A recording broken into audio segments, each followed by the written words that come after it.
A conversa que a gente vai ter aqui, eu falo conversa porque é conversa. Talvez ela volte em algum momento como pregação e um pastoral. Inclusive esse ano só tivemos um ainda. Eu não sei se você sabe, mas essa semana a gente multiplica nossos grupos de vida. Na próxima vez que a gente se encontrar, domingo que vem, nós estaremos em pelo menos 61 ou 62 casas.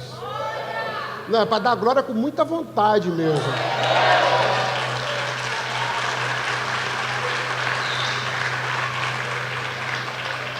Mas eu falo nesse início de conversa aos espirituais. Como é que nasce? Com dor. É estranho alguém estar envolvido num ambiente ou numa estação dessa de Deus fazendo nascer coisas e não sentir as dores do parto de alguma coisa que é gerado. Isso explica muito a nossa geração, que é uma geração que não gosta de sentir dor. Na verdade, o que eu conheço de gente com doenças mais graves, porque tomou tanto remédio para não sentir dor, que perdeu o rim, ganhou um problema cardíaco, porque a gente faz de tudo para não sentir dor. As pessoas brigam com o namorado e se entopem de remédio. Outro diz, eu estou com crise de ansiedade, e vai no médico, não tem um exame, daqui a pouco lá vai ele tomar remédio. As pessoas tomam remédio para dormir, Zé, tu acredita? Que a gente está numa geração que as pessoas não conseguem dormir. E o pior de tudo é que a gente normalizou essa vida viciada e drogada que a gente tem. A gente fala do maconheiro, do cracudo, mas não percebeu. E na maioria das vezes a essência desse comportamento é que a gente não quer sentir. A gente quer sentir o que nos dá prazer, e é culpa desse filho também que você está criando igualmente viciado em tela. Que ele vai de vídeo em vídeo, de prazer em prazer, e quando você tenta repreender, você diz, meu filho está estranho. Não está estranho, ele está sendo criado, e o cérebro dele está sendo programado como se a vida não tivesse dor. Como se na vida a gente só nascia. E a gente ignora que na vida a gente morre. Na verdade, todo dia o teu corpo te manda um recado que você está morrendo. O cabelo está caindo, o resto está caindo, a coisa está caindo. Tu acorda e cada dia que você olha, você está mais morto do que vivo, porque você está morrendo. E uma vida olhando para isso, a Bíblia é contraditória ao sistema de pecado do mundo, porque a Bíblia diz que é melhor você estar na casa de alguém que morreu, num velório, do que na casa de alguém que acabou de receber um filho que nasceu, porque onde tem luto, talvez tem mais reflexão, ensinamento e consciência do que é a vida, do que onde está nascendo alguém, que na verdade não é a Bíblia te botando mau agouro, pelo contrário, te ensinando a viver e mostrando que essa vida é muito curta, e que se você não estabilizar a tua vida aqui, pensando na eternidade, e a eternidade não ser o teu prazer, ou a sua expectativa, você se perdeu. Por que eu estou tendo essa conversa com vocês aqui? Eu juro, eu não vou estender, eu vou ser rápido. Rápido porque me dá muito temor falar desse assunto que eu vou falar também. Rápido também porque tem outras coisas para fazer, mas nessa semana que a gente tem, que marca a multiplicação de células, que marca tanta coisa em Deus, eu luto também contra demônios, eu luto contra ideologias, eu luto contra coisas em mim e nos outros que não querem que a gente siga por uma questão óbvia. Porque no fundo, a nossa natureza pecaminosa, caída, ela não gosta da morte. E isso é essencialmente teológico. Quando Deus estabelece a morte e a morte entra no mundo, o escritor de Romanos vai dizer que a razão pela qual a morte entra é pelo pecado. Isso, o nome disso é graça. Porque embora a morte seja uma vilã, ao mesmo tempo ela é alguém que dá basta à perpetuação de uma vida no pecado. A gente não nasceu para o pecado, mas Deus, em sã consciência, como Ele é sã, Ele simplesmente colocou no nosso caminho a morte, para que eu não vivesse eternamente para o pecado, e que houvesse um basta nessa vida de pecado, e eu conseguisse vislumbrar a eternidade.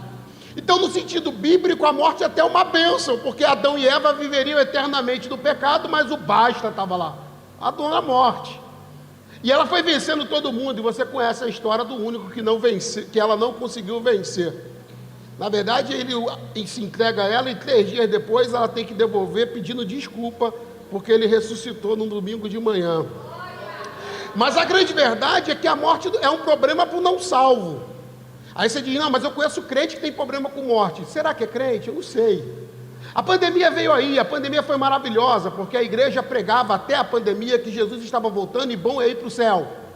Quando a pandemia veio, um monte de crente não voltou para os cultos até hoje, porque tem medo de morrer e ir para o céu. Então os caras abandonaram o culto porque tem medo de morrer e pegar uma Covid. Eu não estou aqui pregando teologia do peito aberto. Mas talvez a pandemia ela trouxe muitas reflexões que eu carrego elas comigo e faço dela reflexões que eu vou conversar com vocês aqui, de coisas que a pandemia mostrou e a gente já começa a viver no mundo pós-pandêmico. Os historiadores já definem a história como um mundo pós-pandemia. A gente precisava refletir a igreja antes da pandemia, a igreja na pandemia e pós-pandemia. E quando eu falo igreja, eu não estou falando da Universal, eu não estou falando da Batista, eu não estou falando da Assembleia, eu estou falando de você que frequenta a culto há 10, 15, 20 anos e é conhecido como igreja, compõe igreja e faz igreja. E você antes da pandemia, você durante a pandemia e você depois da pandemia é uma aula, às vezes do que fazer e muitas vezes do que não ser. E tem coisas nossas que é muito contraditórias, entre elas as nossas pregações. Quando a pandemia se manifesta, o que é que a gente faz? A gente fica em casa, a gente é obediente. Mas no fundo a gente consegue ver a loucura. E quando eu falo loucura, eu falo de loucura mesmo. Tanto loucura que agora você tem que se tratar de um jeito absurdo. Porque a pandemia te dominou, o medo te dominou e a eternidade não foi capaz de te deixar sã. Porque você não fica são no vislumbre da eternidade, porque no fundo o evangeliquez tupiniquim te preparou para tudo, para trocar de carro, para contar testemunho na igreja, para falar que Jesus te curou, mas na pandemia a gente esqueceu disso tudo, e a gente só pensava no seguinte, eu preciso não morrer, como se morrer fosse um problema para quem é salvo. Não, morrer não é um problema para quem é salvo. Não, morrer não deveria ser um problema para quem é salvo. Por que eu estou tendo essa conversa com vocês? Porque quando a gente olha para a igreja, e a história da igreja é dividida pelo menos em 6 períodos, pode dizer que agora vem um 7º, mas nos 6 períodos que a história e a teologia eclesiástica define a igreja, a gente tem no primeiro momento a igreja apostólica, e esse período da igreja apostólica não é a igreja a partir de Cristo, é a partir dos apóstolos, porque Cristo, embora seja ele o fundador da igreja, e a pedra onde a igreja está edificada é sobre o Cristo, Cristo não teve uma igreja para frequentar, e ele também nem abriu uma igreja, mas ele preparou o caminho, e disse para o próprio Pedro, para ele apacentar as suas ovelhas. Mas logo depois essa igreja dos apóstolos, que se reuniam na casa e no templo, ela começa a entrar no segundo período da história da igreja, que é a igreja perseguida. Curiosamente, no período da igreja perseguida não dava para ter prédio. Por quê? Porque crente morria toda hora.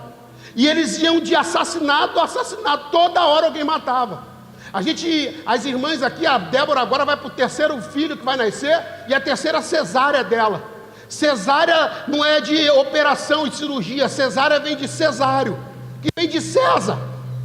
Quando a igreja é perseguida, eles achavam, os romanos, os soldados do César achavam um crente que tinha uma mulher grávida. Eles pegavam as suas espadas, abriam a barriga da mulher, pegavam os seus bebês, está na história, está relatado, e batiam com a cabeça das crianças nas pedras. E como os romanos, os homens do César faziam essa maldade, porque a igreja estava sendo perseguida, veio o nome cesariana. Mas a grande verdade é que coisas piores fizeram, como pegar gente morta e amarrar, pegavam um crente morto e diziam, você vai negar Jesus? Não, então já que você gosta de ser crente, eu não vou te largar com a tua igreja. Ele era da tua igreja também? Era. Então pegavam outro crente e amarravam em você, e você passava a viver uma vida carregando um morto. E é óbvio que você já imagina um defunto nas tuas costas. O que vai acontecer? Os vermes daquele morto, a morte daquele morto ia passando para o outro crente, e o cara começava a apodrecer em vida, porque ele tinha um outro crente amarrado nele. E eles se divertiam com isso. Eles penduravam esse crente com outro crente morto na cruz e pegavam as ruas. Nero taca fogo em Roma e depois sai matando o crente e pendurando pelas ruas. Mas a loucura disso tudo é que essa igreja não parou, porque essa igreja não tinha problema em morrer, porque não dá para matar quem já morreu por Jesus. Essa igreja não parava, pelo contrário, a descrição dos historiadores sobre essa igreja é que ela era como um rio. E quando eles contavam a história de um rio, eles diziam: não dá para parar um rio. Você vai botar entulho no rio aqui, mas logo depois ele vai aparecer lá na frente. Eles diziam exatamente isso. Eles matam os crentes aqui e logo depois aparece um monte lá na frente. Como que isso aconteceu? A igreja não tinha problema em morrer. Mas a terceira fase dessa história da igreja é quando a gente vira império. A gente virou os queridinhos do império. Agora a gente não é mais perseguido. Agora os templos aos outros deuses são nos dados. Agora eles fecham. Imagina isso acontecendo aqui no Brasil. Aqui era um centro espírita, agora vai ser Vinde. Ali era uma igreja católica, vai ser Vinde. Onde tinham qualquer seita, qualquer coisa do tipo, eles pegavam o prédio e entregavam para a igreja. E todo mundo olhou para isso e disse: epa, vencemos, finalmente somos reconhecidos. Oh, glória!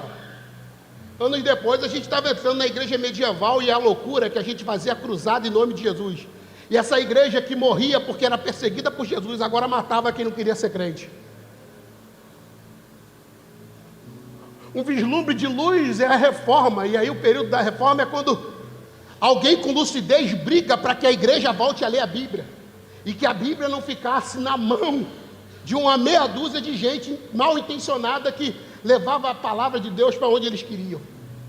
Mas a gente chega na igreja moderna, essa igreja que antecede o arrebatamento da igreja, essa igreja que Jesus questionou, dizendo se haveria fé nos últimos dias dela.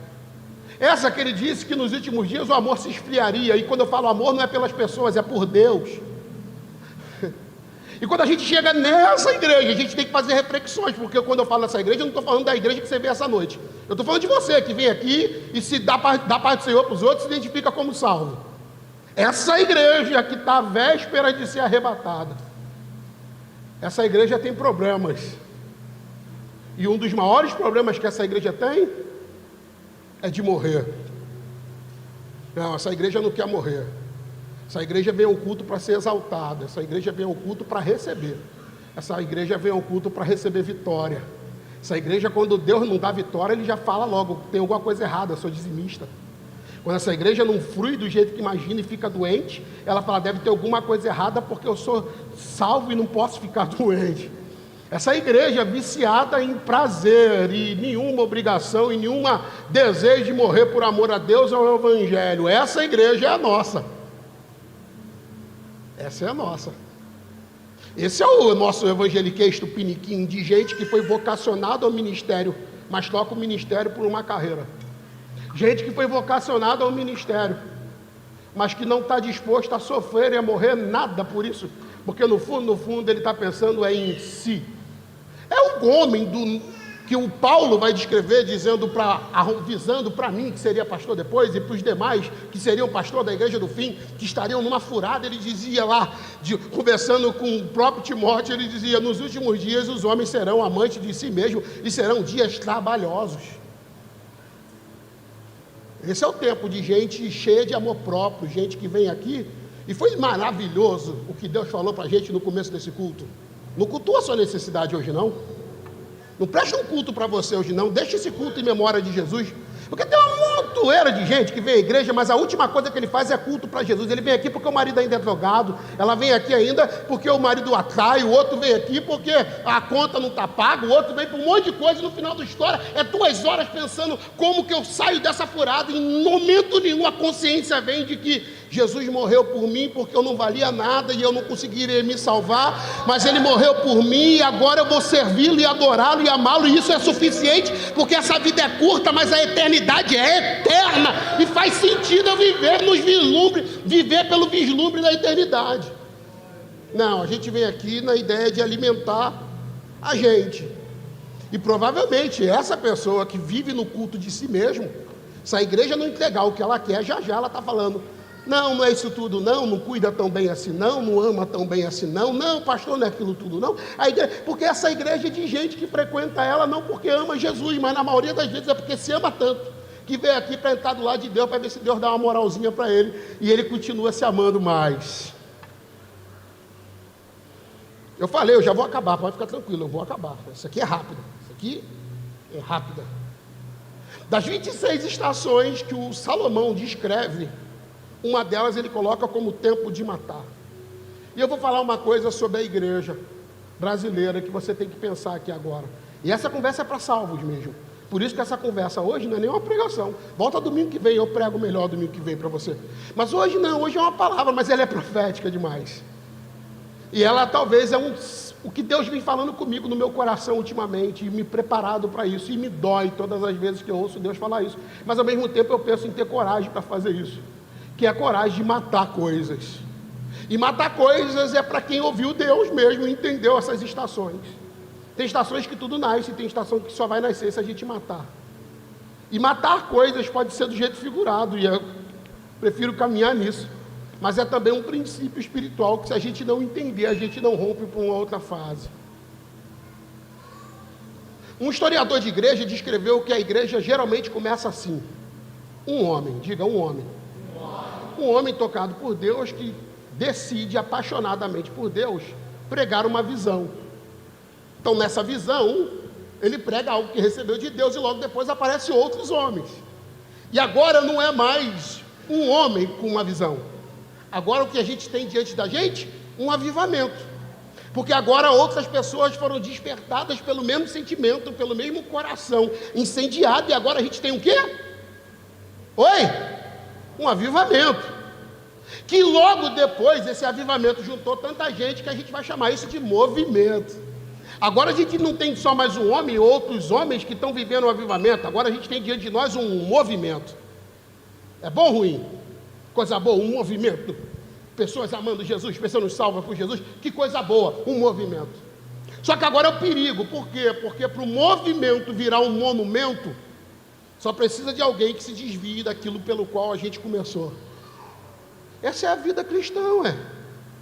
Em algum momento a gente troca o movimento e a gente esquece a nossa base quando a gente pensa que não. A gente está levantando altares e estamos virando fazedores de tenda, como Pedro propôs a Jesus. E quando a gente pensa que não, a gente já está dando discurso que a unção de Deus está aqui, mas não está lá, que igreja boa é nossa, do outro não é, que a palavra só tem aqui. Ou a gente vai levantando os monumentozinhos, quando a gente pensa que não, a gente começa a dizer, para que mudar?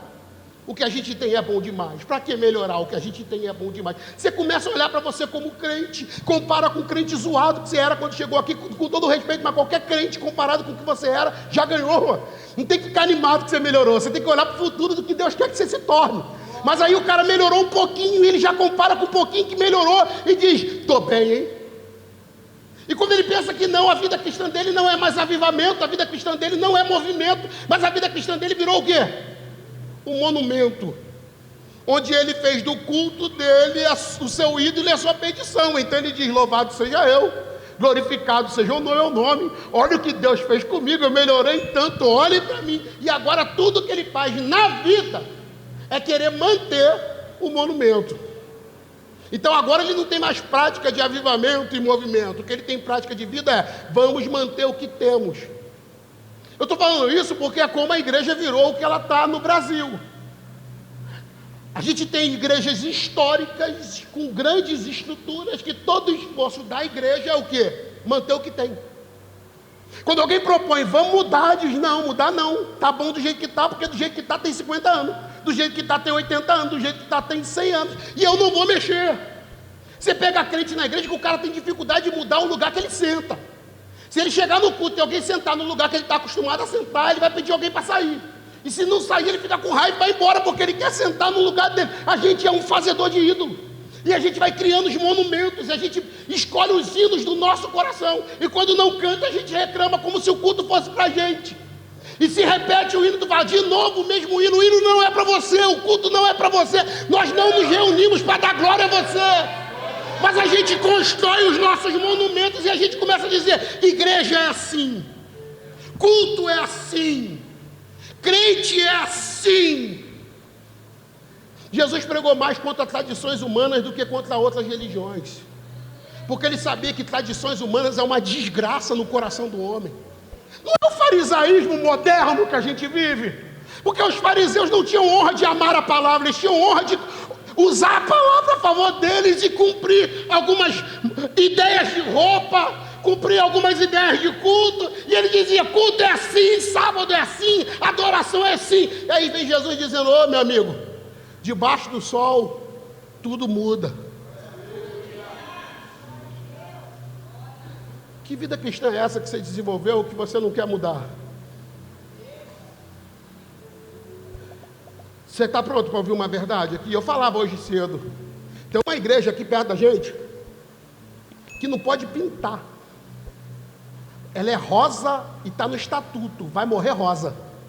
E ai de quem quiser mudar a cor, porque a cor que Deus revelou é rosa. 70 anos, 80 anos, rosa. E se alguém quiser mudar a cor, é do diabo, porque Deus falou que a cor é... Quem pintou de rosa já morreu, mas a cor tem que ser rosa, porque é de Deus a cor rosa. Pouco se importa se as pessoas vão ficar na igreja. Pouco se importa se o bairro está indo para o inferno. O que a gente tem que fazer é manter o que a gente construiu, porque manter o que a gente construiu é de Deus. Deus me livre de passar uma vida construindo uma igreja para depois sentar no troninho e dizer, olha o que Deus deu para a gente. Tem um montão, e aí eu vou falar uma coisa, que tomara que quem está ouvindo essa live seja o pastor que está com raiva de mim, de gente que saiu da igreja dele e vem para mim. Tomara que ele ouça isso aqui, porque eu vou dar para ele o segredo. Olha como é que eu sou bonzinho. Essa noite eu vou dar o segredo. Ou você muda ou fecha. Porque debaixo do sol, ou você está crescendo ou está morrendo. E aí o cara fala para mim assim, pastor, o que está acontecendo? O que está acontecendo é que você está confundindo algumas coisas. Eu estava pensando em mudança e hoje eu fiquei pensando, você já leu a oração do São Francisco de Assis? Você já deve ter ouvido ela, porque o pessoal dos Alcoólicos Anônimos falam dela. É assim, ó. Cadê? Deixa eu ver se eu acho ela aqui. Aqui, está aqui. Deus, conceda-me serenidade para aceitar as coisas que não posso mudar, ok? Coragem para mudar as coisas que posso, e sabedoria para reconhecer a diferença entre elas. Olha a oração dos caras, do São Francisco de Assis. O Senhor me dá sabedoria para entender duas coisas: o que eu não posso mudar, eu deixo quieto, e o que eu tenho que mudar, me dá coragem. Por que esse cara está falando isso? Ele diz, me dá sabedoria para saber na minha vida o que não muda, e o que eu tenho que ter coragem para mudar. Você quer ouvir agora? Eu vou falar com a Bíblia para você, o que muda e o que não muda. Eu vou te falar uma coisa que não muda: Deus. Deus não muda. Que bom que alguém se animou com isso. Deus não muda. Dentro da ideia de teologia bíblica, a gente chama isso de imutabilidade divina. Deus é imutável, Deus não muda. Por isso que o escritor de Hebreus vai descrever dizendo que Ele é o mesmo ontem, hoje e eternamente. Deus não muda. Por isso que quando Jesus conversa com o diabo na tentação, ele diz para o diabo o quê? Está escrito. Porque ele se fez valer do que estava escrito, e Deus não muda. Se Deus falou, então passa céu e terra e a palavra de Deus não muda, porque Deus não muda. Deus é o mesmo. Por isso que a Bíblia vai dizer que ainda que sejamos infiel, Ele todavia permanece fiel, porque Ele não pode negar a si mesmo. O que não é negar a si mesmo? Ele não muda. Mas quando eu falo mudar, eu não estou dizendo que não cresce, porque você já deve ter lido na Bíblia que Deus vai de glória em glória. Então, se Deus era glória ontem, hoje Ele é mais glória ainda. E amanhã é mais glória ainda. E depois é mais glória ainda. Por isso que quando os anjos cantam santo, santo, santo, não tem problema. Porque um dia eles vêm na eternidade e olham para Deus e Deus está santo. Aí falam, santo. Aí dão uma voada, volta de novo e santo. Olha, santo, santo. E o cara vai de santidade, santidade. Glória ao Deus santo aqui, mais alguém? Glória ao Deus que é santo, santo, santo. Glória a Deus.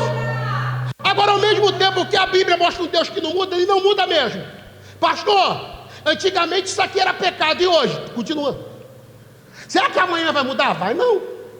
Você pode achar um lobo com cara de pastor, que vai arrecadar teu dinheiro e te enganar, e depois ir para o inferno junto contigo, dizendo para você que a Bíblia diz. Mas não, o que a Bíblia chamou de pecado, ela vai continuar chamando de pecado, e vai continuar lá, e não vai mudar nada, porque Deus... Alguém fala assim, não, mas... está na Bíblia, mas Deus é Deus e a Bíblia é a Bíblia. Você nunca leu, não? Eis que o verbo se fez carne, e no princípio era o verbo.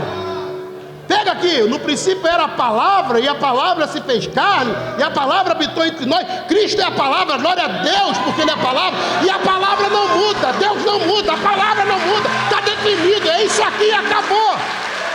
Então não adianta querer atualizar a Bíblia, não adianta tentar dar jeitinho na Bíblia. Não, a Bíblia diz que Deus não muda, Deus não muda. Fala para alguém perto de você, sacode alguém aí perto de você e fala: Deus não muda, rapaz.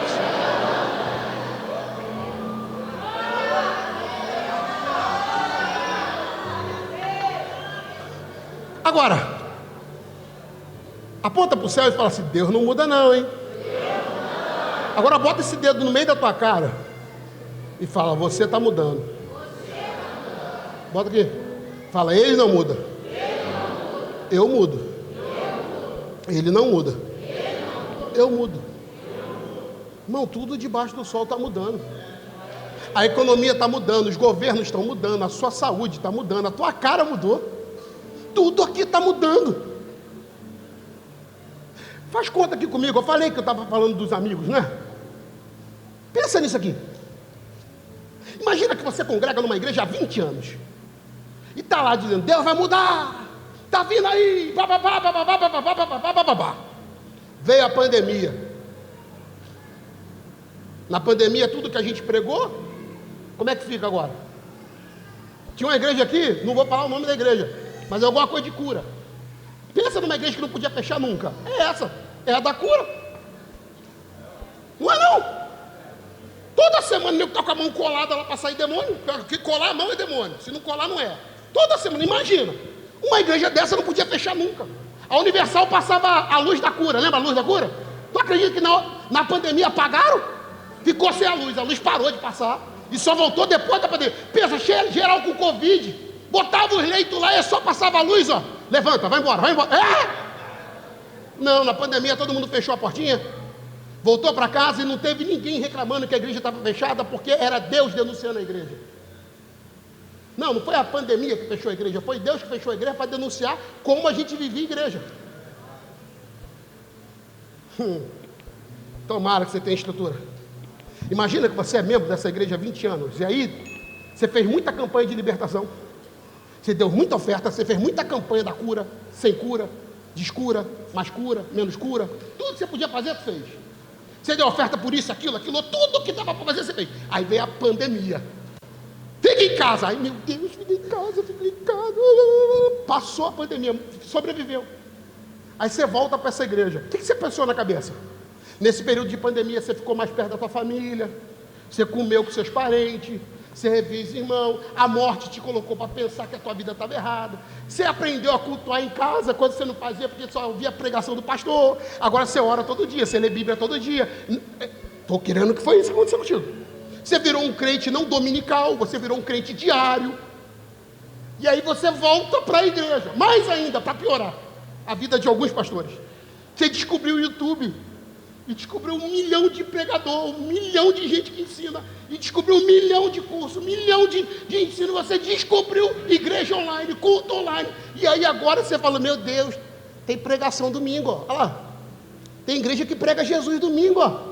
Ih, tem gente que denuncia pecado ainda na igreja. Você foi descobrindo, mas aí você falou: não, estou 20 anos lá, vou voltar para lá porque eu sou fiel, e a gente vai tacar fogo porque Deus vem falando comigo na pandemia, e agora vai. Aí tu chega lá, primeira reunião: irmãos, 1 ano e meio sem fazer festa, mas eu quero anunciar para vocês que a festa dos varões está vindo aí.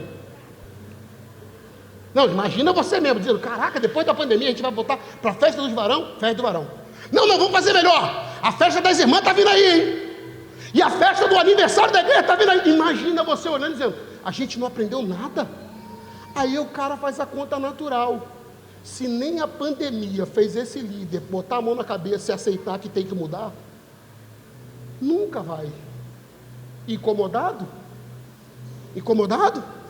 E o cara diz: não, Maxwell está pegando todo mundo. Não, cara, você que é ruim. Você que está sendo apertado pelo Espírito para mudar, e está dizendo: eu não mudo, eu não aceito mudar, e Deus vai ter que trabalhar do meu jeito, e vamos jogar limpo. Deus não trabalha para mim, eu que trabalho para Ele. Deus não me serve, sou eu que o sirvo. Deus não prega para mim, sou eu que prego para Ele. Aí você vai pegar gente apaixonada por Jesus dizendo o quê? Não, eu quero pregar o evangelho, eu quero servir pessoas, eu quero cuidar de pessoas, eu quero melhorar o que eu tenho de ser em Deus, porque no fundo todo mundo sabe que Deus não muda, mas a gente. E aqui é a conversa que Deus vem falando comigo. Você está pronto para ouvir isso? Qualquer hora a Vinde fecha. Você acredita que um dia a Vinde pode acabar? Caramba, para quem já participou de uma igreja que fechou, deve ficar com crise agora. Foi o que Deus falou comigo, qualquer hora a Vinde acaba. Você tem que escolher agora. Ou você aceita morrer, ou a Vinde acaba. Eu disse, me explica. Ele disse, agora. Se você congrega nessa igreja há pelo menos 8 anos, você já percebeu que a igreja que você chegou aqui há 8 anos nem existe mais. Mas não existe mesmo. Se você congrega aqui há 1 ano, você já deve ter percebido também que essa igreja deve ter morrido. O que tem de gente perdida aqui. Meu Deus, a igreja é um rio que não para. É um rio que não para. E tu ficou. E na maioria das vezes, todas as vezes que o Espírito Santo me propôs matar, foi numa estação de crescimento, mas que eu tinha que matar o assembleano que eu fui, eu tinha que matar o pastor que eu fui. Eu já fui um pastor liderado pelo meu temperamento, eu já fui um pastor com mais orgulho do nome do que de pessoas. E nesses 8 anos toda hora o Espírito Santo me visita e fala, mata. Eu estava um dia desse num culto aqui numa conferência 1 ano atrás, e aí a gente tinha acabado de botar a luz aqui, eu fiquei uma noite sem dormir, junto com os meninos para botar as luzes no lugar. Aí veio a conferência, todo mundo achando bonito a luz, e aí o pastor César Carvalho falou no meu ouvido, você gosta de igreja assim, né? Estilo boate. Eu estou caguetando o pastor agora aqui. Você gosta desse negócio de luz na cara, né? Aí eu olhei no ouvido, fui no ouvido dele e falei assim, eu odeio. Aí ele bugou, falou, como é que você odeia? Eu falei, rapaz, eu sou um assembleanossauro Rex, está aqui, ó. Se eu pudesse.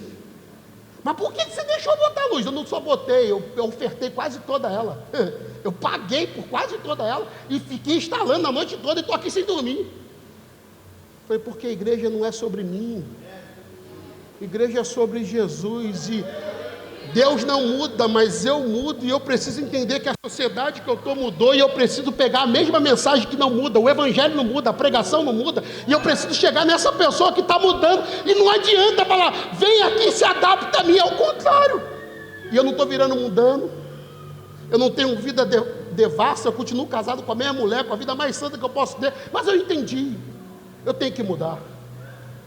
E tem gente que é tão conveniente que o cara fala assim, eu não vou naquela igreja porque eu não gosto de luz. Mas você gosta de igreja vazia com todo mundo indo para o inferno. Parabéns para você. Não, porque esse negócio de LED. Então, você não gosta de LED? Legal, eu também não gosto, mas eu estou aqui. Eu estou aqui porque daqui a pouco Jesus vai salvar alguém e eu vou discipular.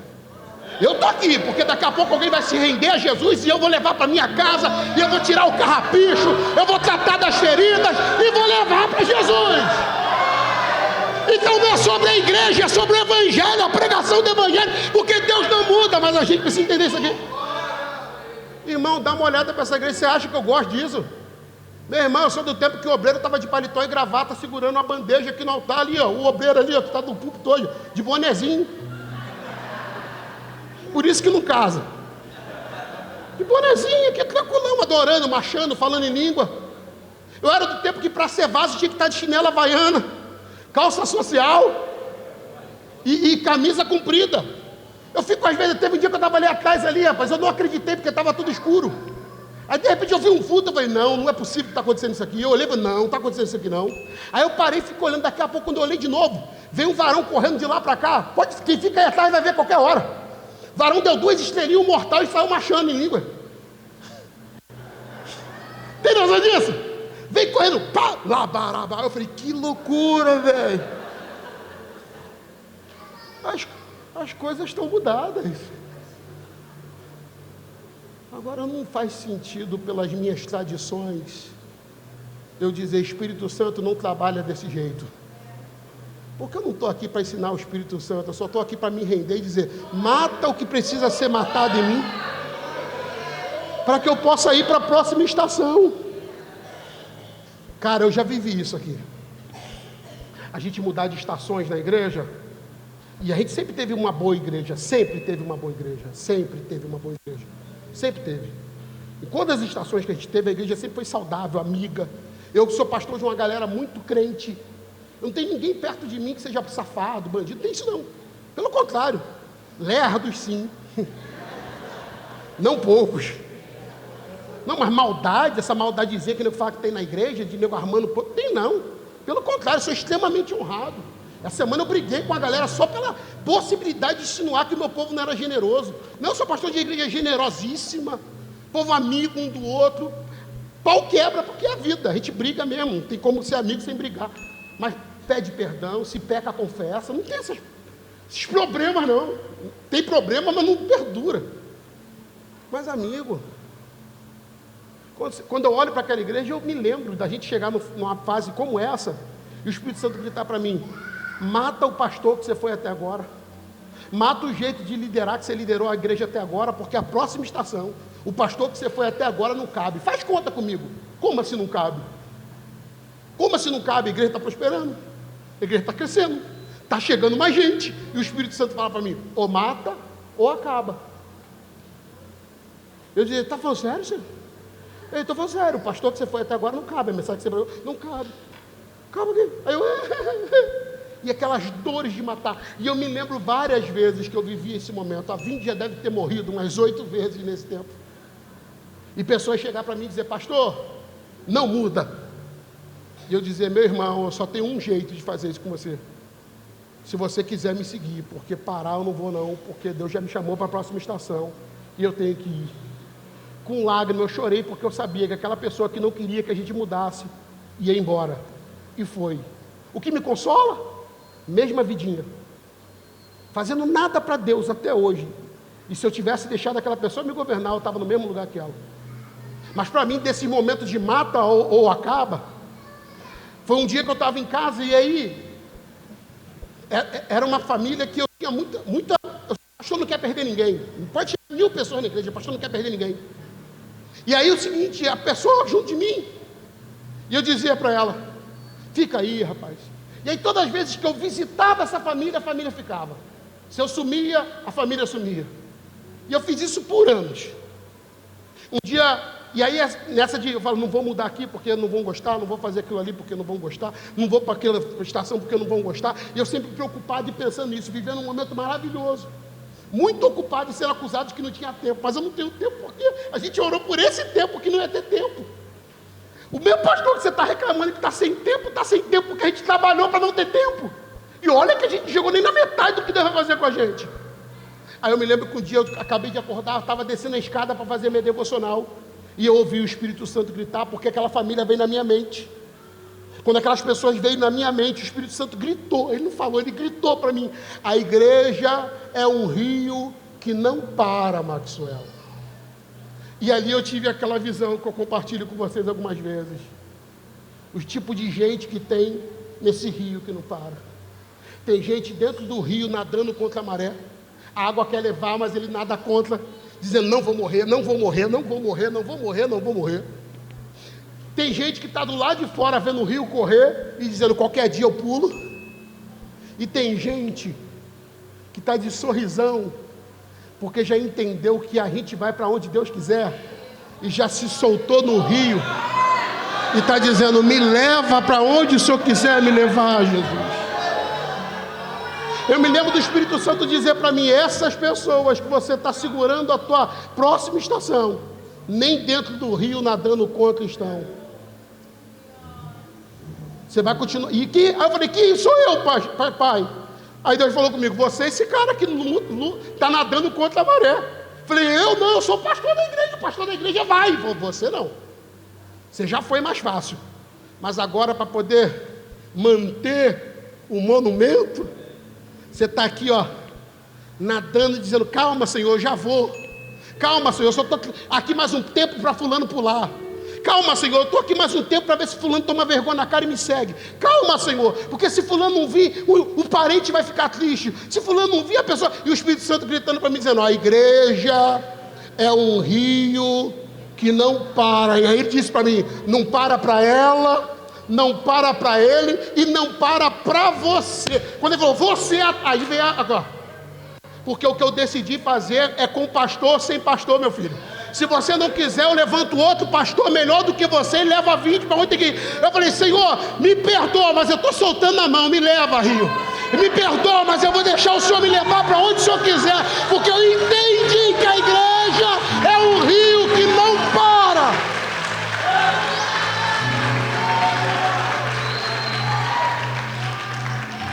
Você está pronto para ouvir isso aqui?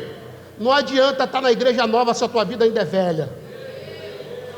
Não adianta vir para a igreja nova se você está aqui sonhando que a gente cantar os hinos que você cantava lá. O culto não é para você. Não adianta você estar aqui acreditando de verdade que algum dia você vai viver a igreja que já até morreu. A igreja que eu amo é quando eu tinha 14 anos, ela não existe mais. Irmã Ivone já está morta. Irmã, vai me lembrando o nome aí. Irmã Ivone está morta. Irmão Sebastião Cibide está morto. Irmã Florami está morta. Aquela igreja que eu amei quando eu era criança nem existe mais. Mas eu estou vivo. Eu sou parte da Vinde. Eu estou num domingo à noite com uma igreja lotada e ouvindo a voz do Espírito dizendo o que os olhos não viram, o que o ouvido não ouviu e o que não chegou no coração é o que eu tenho preparado para vocês. Se solta, morra, vai! Ora machure candarabá. Irmão, você está aqui há quantos anos e ainda está com conversinha que vai voltar? Você nunca leu na Bíblia gente livre que quer voltar? Saudade da cebola do Egito, saudade da chicória do Egito. Quando tem uma Canaã te esperando, pastor, o que eu faço? Encara o deserto, marcha, olha para a nuvem, olha para a coluna, vai para frente, porque Canaã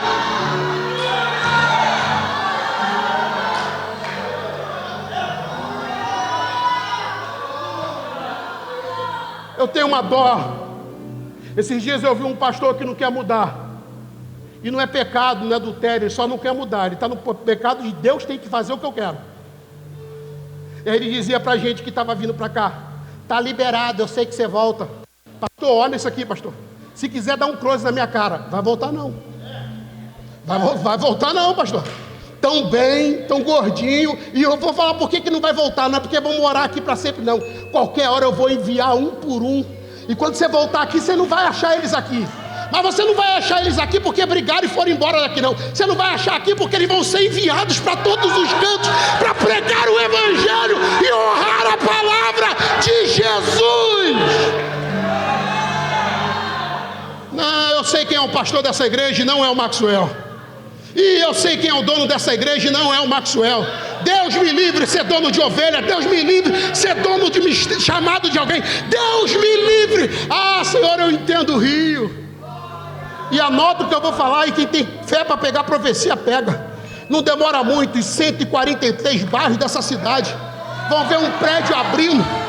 Não demora muito e Deus vai dar uma centena de pastores para essa igreja. Em qualquer bairro que você entrar por aqui e fora dessa cidade, você vai ver homens e mulheres cheios do Espírito, capacitados pelo Espírito, pregando e levando o Evangelho de Jesus. Agora escuta o que eu vou falar. Se você não quiser morrer, se prepara para acabar. Pastor, eu não aceito que separe o nosso grupo de vida. Fica com ele inteiro e eu vou ver ele acabar. Pastor, eu não aceito me separar, porque eu vou morrer aqui. Deus me livre de te ver tocando teclado aqui daqui uns anos. Deus me livre de te ver aqui tocando baixo. Deus me livre de ver você sentado aqui confortável dizendo, minha igreja é top. Não, gente. A igreja é um rio que não para. Pastor, eu tenho medo. Vai com medo mesmo, porque eu também estou. Pastor, eu não tenho capacidade. Opa, me dá a mão, eu também não tenho. Pastor, eu não sei de nada. E eu sei. Para ser sincero, eu não sabia nem o que é pregar, irmão. Ficou pregando aqui agora. Eu sei lá. Agora o que eu sei é que eu não quero atrapalhar Deus. E eu sei que se eu não aceitar Deus matar coisas em mim, eu não vou poder viver a ressurreição de um Deus que tem um Maxwell novo, para um tempo novo, para um mistério novo, para uma estação nova. Então, se eu fosse você, e é uma escolha aqui agora, é o Espírito Santo gritando para mim: Maxwell, ou você morre, ou ela acaba. Vou mandar um recado aqui especial para os irmãos. Não procura o pastor que abriu essa igreja não, ele está morto há muito tempo. Se você ouvir um membro novo dessa igreja, você que é membro novo dessa igreja, e talvez você vai conversar com alguém que está perdido no baile, antigo nessa igreja, ele diz assim: não, porque eu conheço o pastor, olha a distância que ele está de mim. Se ele não está muito perto de mim, não acredita não. Ele pode estar amando um pastor que nem existe mais.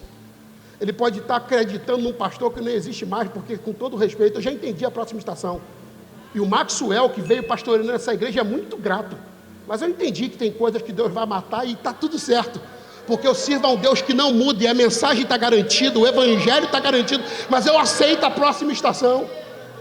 Meu irmão, a gente constrói coisas na nossa vida cristã, às vezes de uma profecia que a gente ouviu, de um sonho que a gente alimentou, só que a gente ignora uma coisa: evangelho é novidade de vida. Evangelho é novidade de vida. Sábado que vem a gente vai estar junto de novo, no encontro nosso de grupos de vida. Sábado que vem, pela terceira vez, a gente vai lotar aquele sítio e vai celebrar a multiplicação das novas células. A gente vai estar lá na festa da vida, que lindo! Aí alguém pergunta: pastor, a primeira foi top, a segunda foi melhor, como é que vai ser a terceira? Você não sabe. Novidade de vida é sempre melhor. Pastor, me fala como é que vai ser o culto domingo que vem. Melhor. Pastor, me diz como é que é a próxima estação. Infinitamente melhor. Agora, quer ouvir uma verdade aqui? Você está recebendo vinho novo, mas quer guardar em odre velho? Avisa para alguém que pede você: vai estragar o vinho e vai rojar o odre. Jesus nunca guardou coisa nova em instrumento velho. E se você não quer saber o odre velho, eu vou te falar qual é você. Mas Jesus hoje veio te amassar, te quebrar. Jesus hoje veio matar você e dizer: eu vou quebrar tudo que você foi até agora, mas fica tranquilo, porque eu sou o oleiro e eu sei fazer vaso novo. Fica tranquilo, eu sou o oleiro e eu sei fazer vaso novo. Agora morre, rapaz.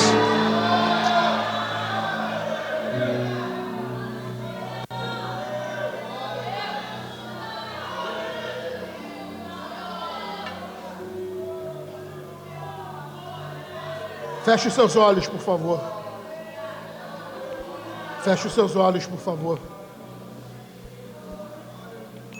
Não é possível que você vai ficar com o olho aberto uma hora dessa.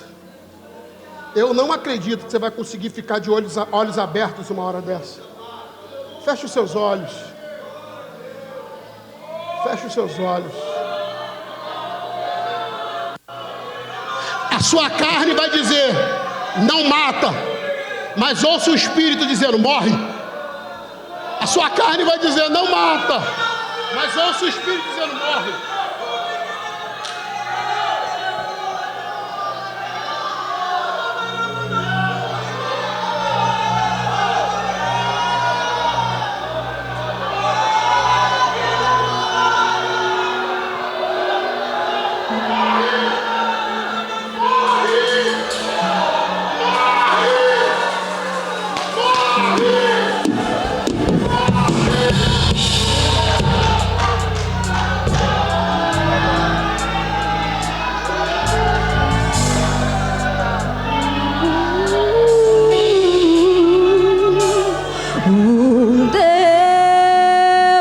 Rodeado de glória, és adorado.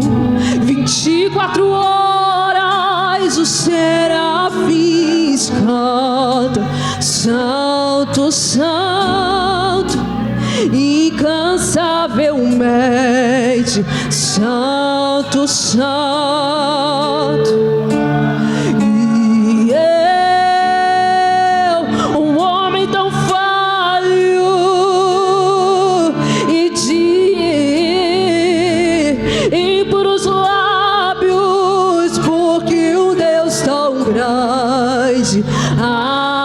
Assim, viu de importante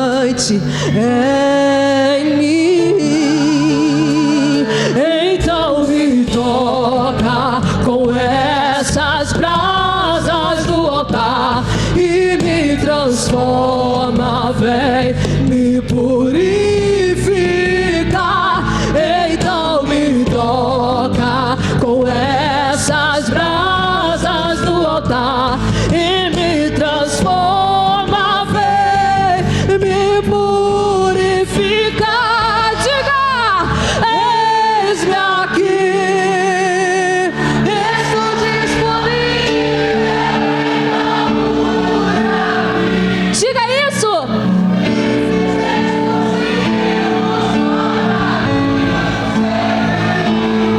Meu Deus, envia-me.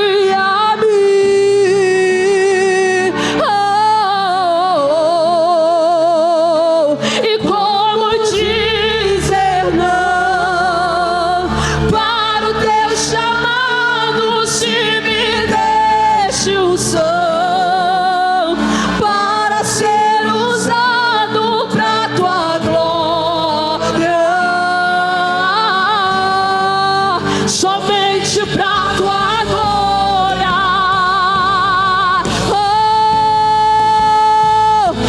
Então me toca com essas brasas. Peça a Ele, peça. E me transforma. Peça isso, diga. Então me toca, Deus, diga.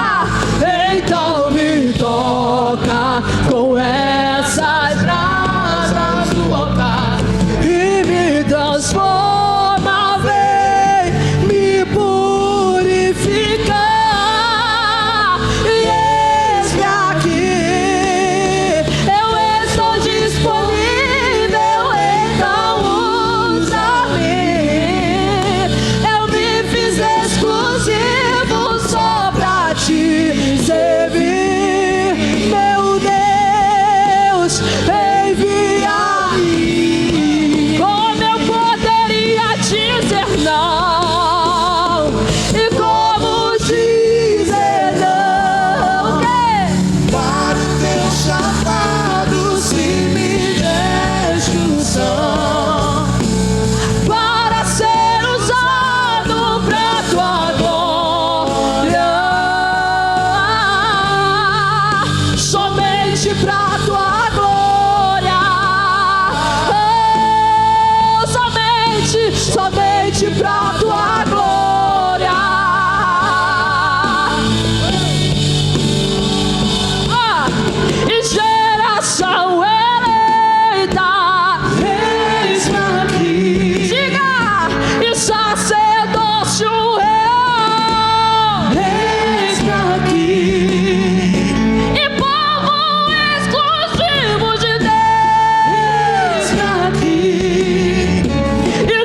escandaliza com a possibilidade de alguém ouvir Deus e conseguir dizer não.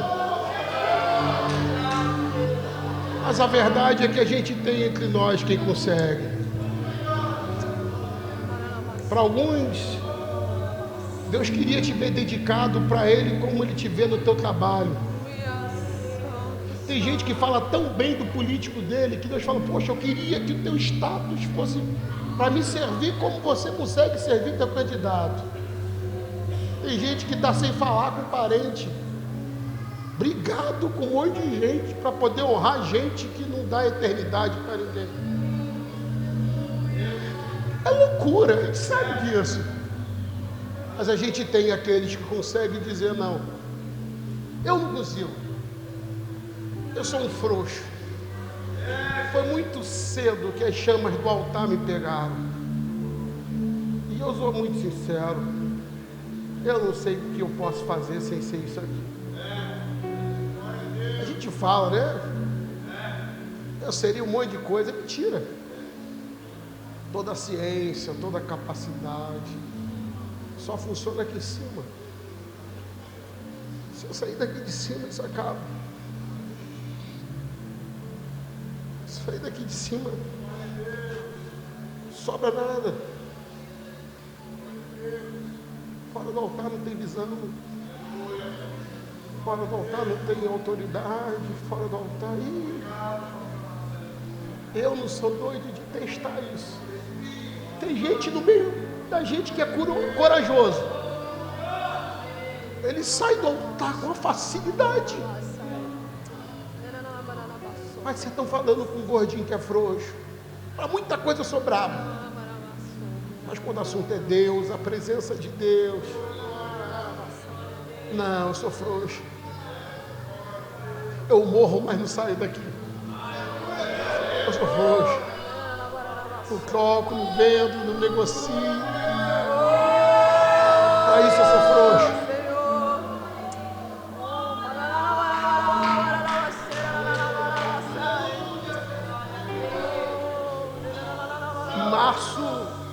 Em março desse ano, a gente estava só aqui no prédio. Em abril desse ano, cadê Lucas? Em abril desse ano a gente estava em 33 lugares, não é isso? Era só aqui, ó. Volta lá. Isso era março desse ano. Aí chegou abril.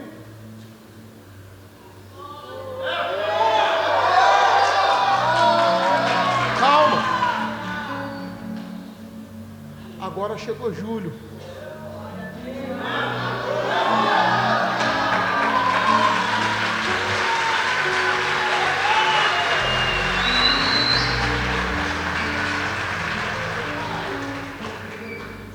O diabo vai tentar te frustrar dizendo: você está de fora. Calma, tem dezembro ainda.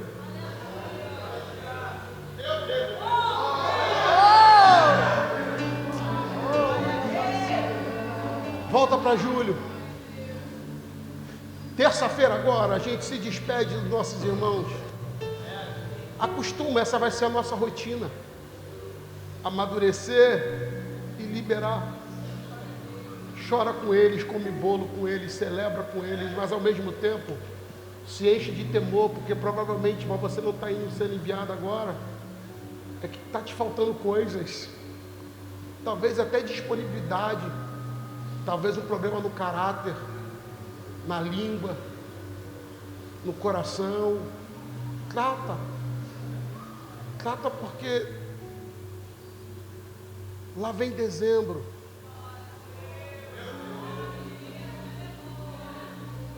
Tem que ser a tua casa, tem que ser o teu grupo de vida, tem que ser algum responsável, tem que olhar para você e dizer: cara, eu conto com fulano. Eu não te conheço, do jeito que Deus conhece eu não conheço, mas me dói demais quando a gente vai conversar às vezes com o responsável e diz: e fulano? Está contando com fulano? E a pessoa diz: não, fulano não dá para contar. E fulana? Não, fulana está pensando na vida dela. E me dói por quê? porque nada que você tem na tua vida não foi dado pelo altar. Então, quando alguém diz, a minha casa que o altar deu não está disponível, me é estranho. Quando você diz que o trabalho que o altar te deu está te impedindo, é estranho. Um filho, você bota um filho no meio desse caminho, eu fico pensando, que mãe louca, que pai doido de botar um filho no meio do caminho de Deus. E não vem mandar para mim que isso aqui é alienação de pastor, porque eu estou nessa há muito tempo. Eu tenho mais o que fazer do que mandar letra para os outros. Isso é você com o teu caráter e provavelmente aonde você andou e com quem você andou. Não, eu sou homem. Antes de ser pastor, macho. Eu falei, eu sou frouxo para muita coisa, mas falar a verdade na cara dos outros? Ah, só se você não me conhece. Eu falo mesmo. E não tenho hábito de perder viagem. Mas me dói, é um coração de um pastor sangrando aberto, a ouvir a voz de Deus chamando, e a sua casa está fechada, e você diz, não, meu coração está aberto, e a casa fechada? Não, teu coração não está aberto não. Não, minha mente está aberta. Você é do grupo que está saindo ou está ficando? Não, não vou ficar para dar apoio. Eu oro por um avivamento agora. Por isso eu parei isso aqui, porque isso aqui também tem que ser de consciência. Eu estou gostando da ideia de dobrar joelho. Hoje eu fiquei escandalizado de manhã. Vocês vão ver, a semana de oração vai ser boa. Mas se você ouviu de alguma coisa a voz de Deus, alguns irmãos estão aqui já jogados no altar, porque entenderam que o lugar mais alto que alguém vai chegar hoje é aos pés de Jesus. Mas talvez aqui não caiba todo mundo, mas talvez você tenha humildade, porque culto não é lugar para ser exaltado, culto é lugar para ser humilhado. E se a presença de Deus te humilhou e Deus pode contar com você nessa próxima estação, duas coisas vão acontecer. Você vai conseguir dobrar o joelho quando você tiver. E a segunda coisa que você vai fazer, depois de buscar Deus em lágrimas, do jeito que você for buscar, e isso é pessoal, ok? Você vai se apresentar. Se você não é de grupo de vida, então piorou. Você tem que ir para um grupo de vida terça-feira. Caramba, no dia do envio, vai lá. E se você já é de um grupo de vida, você tem que ter uma conversa séria com o responsável lá. E falar para esse cara, me perdoe por não ser útil até agora. Mas se faltava comunicação, porque tem gente que está esperando ser escolhido. Eu vou falar uma coisa para vocês aqui em Deus. Eu não sei, eu recebi muita profecia depois de ser alguma coisa em Deus. Eu nunca tinha pregado e ninguém falava, vai ser pregador. Nunca esperei. Fui músico sem ninguém dizer que ia ser músico. Fui pregador sem ninguém falou que é pregador. Fui ser pastor sem ninguém falar nada disso. Porque eu sempre fui oferecido para o altar. Porque o nome disso é oferta. Oferta não se pede, oferta se entrega. Então tem um monte de gente dizendo, eu estou esperando o pastor me chamar. Acorda para a vida. Foi salvo. Já parou para pensar na conversa que Jesus teve com a samaritana? Minha filha, eu vou te preparar para te enviar. Não, ele só falou, eu sou o Messias. Ela falou, calma aí que eu vou ali e já volto. E a mulher vai lá e ganha a cidade toda dela, porque ela não sabia que o que ela carregava era o suficiente para mudar uma cidade. E aí você diz que foi alcançado pelo Evangelho de Jesus e está esperando uma chamada especial. Não, agora é com você. Se você quiser fazer isso e ouvir o chamado, se posicione aonde você estiver, porque eu quero orar por pessoas que queiram fazer isso. Mas é pessoal mesmo. Se você quiser, pastor, eu não vou fazer para fazer média. Se eu fosse tu também não fazia. Não estou sentindo nada, irmão, fica em paz, senta aí, curte o culto, curte o hino, a música é boa. Só vai esperar a gente orar e chorar um pouco, porque a gente está na igreja. E o culto não é para você, o culto é para Jesus. Mas eu vou aqui me lançar em Deus. Se a sinceridade em você, faça isso agora. Vamos continuar cantando. Continue aí. Mesma música. Busca Deus agora onde você estiver. 60 casas. Em julho, 120 casas. 60 pastores. 120 pastores. Pastor não tem palavra para mover coração de ninguém, é só o Espírito mesmo. É Ele que sacode a gente. É Ele que vai sacudindo a nossa estrutura. Pede perdão aí. Seja sincero agora, se lança agora. Deus não rejeita um coração quebrantado. Fala para Deus, meu calha. Vacilei, Senhor, pisei na bola. Chutei o balde. Mas eu estou aqui quebrado e humilde, dizendo: aceita o meu pó, aceita esse pó de homem, esse pó de mulher. Santo, Santo, Fala com Deus agora. Incansavelmente Santo, Santo. E eu, um homem tão falho, e de impuros lábios, o que um Deus tão grande assim viu de importante em mim. Então me toca com essas brasas do altar e me transforma, vem me purifica. Então me toca com essas brasas do altar e me transforma, vem me purificar. Eis-me aqui,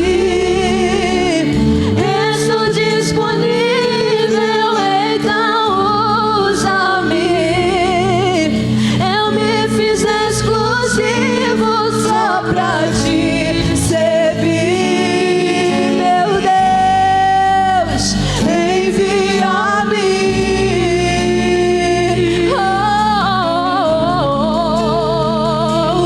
Como dizer não para o teu chamado, se me deixa unção para ser usado pra tua glória, somente pra tua glória. Então me toca com essas brasas do altar e me transforma, vem me purifica. Então me toca com essas brasas do altar e me transforma, vem me purificar. Eis-me aqui, eu estou disponível, então usa-me. Me fiz exclusivo só pra te servir, meu Deus, envia-me. Como eu poderia dizer não? E como dizer não para o teu chamado, se me deixa unção para ser usado pra tua glória, somente pra tua glória, Senhor, somente pra tua glória.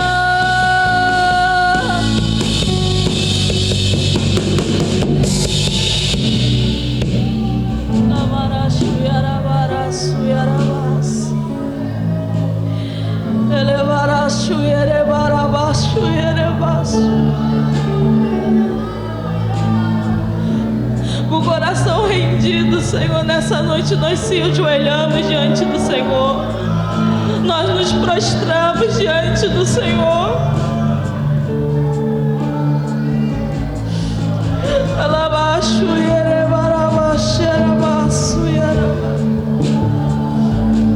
Hoje, Senhor, nós nos posicionamos, Senhor,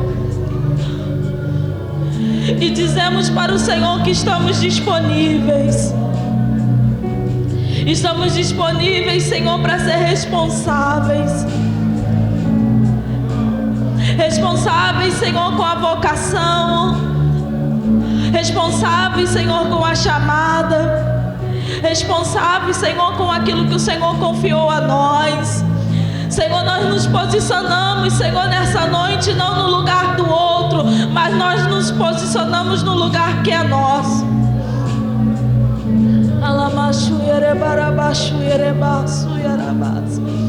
Não deixe que o medo, não deixe que os temores, Senhor, não deixe que nada venha nos impedir de viver essa nova estação em Ti. Mas nós te pedimos, Senhor, nessa noite, prepara o nosso coração, prepara a nossa vida, para que nós possamos viver essa nova estação que o Senhor preparou para nós. Senhor, agora no Teu altar, Senhor, eu decido matar. Senhor, eu decido matar, Senhor, todo velho eu decido matar, Senhor, toda a bagagem que eu tento carregar para essa nova estação. Eu deixo no Teu altar nessa noite. Eu deixo nessa noite toda a bagagem, Senhor, que eu venha tentar levar para essa nova estação. Não, eu digo não para mim, eu digo não para mim, e digo sim, Senhor, para o Senhor. Eu digo sim, Senhor, para essa nova estação. Eu digo sim, Senhor, para esse novo tempo. Eu digo sim, Senhor, para o Teu chamado. Nós dizemos sim, Senhor, para isso que o Senhor tem preparado para nós. Senhor, eu quero entregar a vida dos Teus filhos nessa noite em Tuas mãos.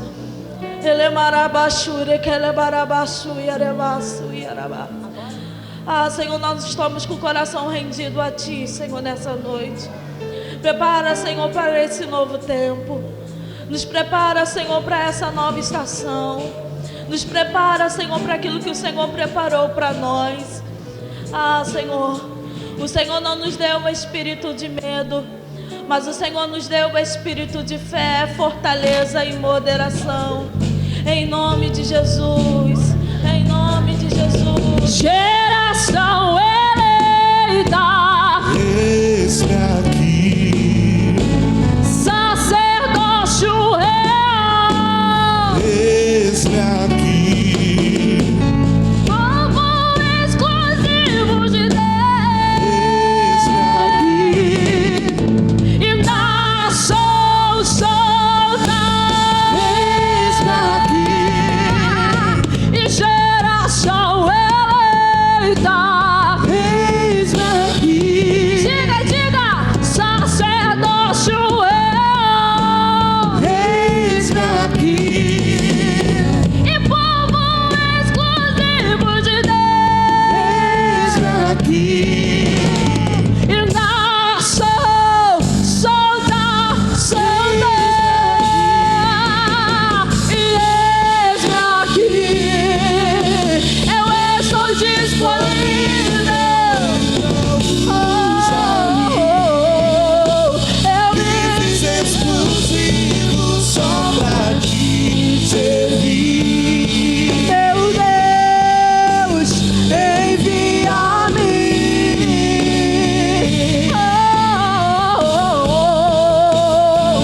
Como dizer não para o Teu chamado se me deste o som Para ser usado pra Tua glória, somente pra Tua glória. Você consegue aplaudir ao Senhor? Você consegue aplaudir dizendo glória a Deus?